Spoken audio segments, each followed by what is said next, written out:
যেহেতু স্টার্টআপ এই পলিসিটা টোটালি এই মডার্ন টেকনোলজিতে বা মডার্ন বিজনেস লাইফে নতুন বিনিয়োগকারী পাশাপাশি বেকারত্ব মোচনে একটা গুরুত্বপূর্ণ ভূমিকা পালন করে।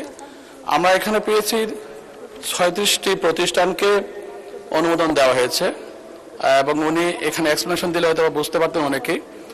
এখানে ফান্ডিংও করা হচ্ছে। তার মানে আমরা বুঝতে পারছি যে এই আইটি গাইডেড টেকনোলজির মাধ্যমে যদি স্টার্টআপ বিজনেস কেউ শুরু করতে চায় তারা কিন্তু বিনামূল্যে বা শুধুমাত্র ব্রেন খাটিয়ে অনেক ব্যবসা করতে পারে। কিন্তু আমার প্রশ্নটা এখানে কিছু বাধা আছে, সেই বাধাগুলোর মধ্যে, কারণ এই স্মার্ট স্টার্টআপ বিজনেস কিন্তু not only the inside the country, also the overseas country and in around the world.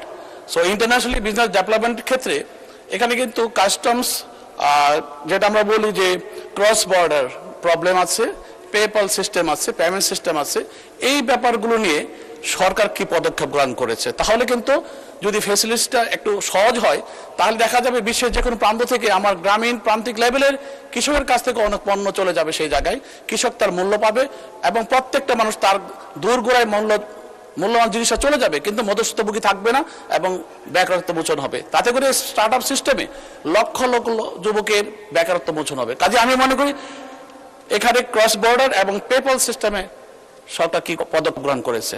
Thank you মাননীয় স্পিকার।